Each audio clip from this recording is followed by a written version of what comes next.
ay si Melba Llanera from PH Bulgar. Katatapos lang kumain talaga ni Melba naman talaga. Kaya maganda ang question nito for sure. Kumakain pa. Ilagay niyo yung mga pangalan niya, Beha. At the same time, natakot akong sundan kasi andun yung ating ka-Evelyn. Oo, at nag-research siya. Informative, parang hindi ko kayang... So, may medical term. Mahirap naman sabihin, mahirap pang ispelengin. Totoo. Go, Beha. Yung question ko for Seth saka for Francine. Kasi di ba, ang dami nyo ng mga ginawang mga shows and projects together. Meron ba kayong nade-discover sa isa't isang kinagugulat nyo? O nagkakasama kayo sa trabaho? Nagkagulatan daw ba? Nagkagulatan ba kayo ngayon sa tanong ko? Meron po, meron. Kasi tagal na rin po namin magkatrabaho ni Francine. Since 2019 pa po. And nagugulat ako dahil parang na-realize ko na ganito na pala edad namin. 20 na pala kami. So hindi, yung parang alam mo yun, dahil sa pagmamature ng isang tao, nagugulat ka. Hindi dahil nagbago siya, kung hindi dahil nag-mature siya. Mas natuto, mas alam, mas planado. So yun lang yung nakakagulat and mas nakakapulot ng aral yung bawat isa.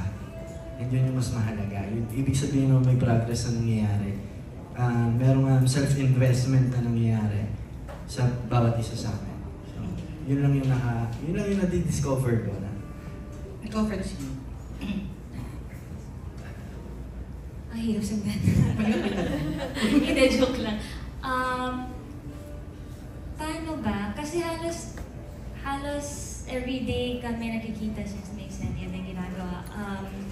Siguro po, yung as an actor na set, yung minsan akala ko parang sobrang easy na lang sa kanya, hindi niya masyadong iniisip. Pero pag nandun na siya sa set, talagang nakakagulat kasi kita mo yung prepared siya, alam niya yung gagawin niya, alam niya yung gusto niyang idagdag sa mga sasabihin niya, sa galaw niya, sa kung ano yung gusto niyang gawin. Mas doon ako na namamangha. Tsaka yung independence niya. Kasi mag-isa to nagdadrive as in papunta at pauwi ng trabaho, siya lang. Kahit yung mga gamit niya, siya lang. Siya na rin po nagme-makeup sa sarili niya. So all around, no? Yun po para sa akin yung independence niya ngayon at kung gaano siya ka-focused na actor. Okay. Next question ko lang sa producer ko. Ay, yes, Melba. Ay, producer Miss Arnie. Ayun. Ayan. Lumabas siya. Ayan. Lumabas siya. Ayan. Pass the message. Ayan. Pass the message ko. Di ba question ko lang, no? Kasi nakaka-believe yung mga producers right now na nag-take ng risk, na willing sumugal. Kasi everybody knows na medyo mahirap pagpabalik ng mga manonood sa sinihan. Ano po yung nagbigay sa inyo ng inspirasyon or ang dahilan kung ba't sumugal po kayo para sa pelikulang ito? Yes, mayaman kami.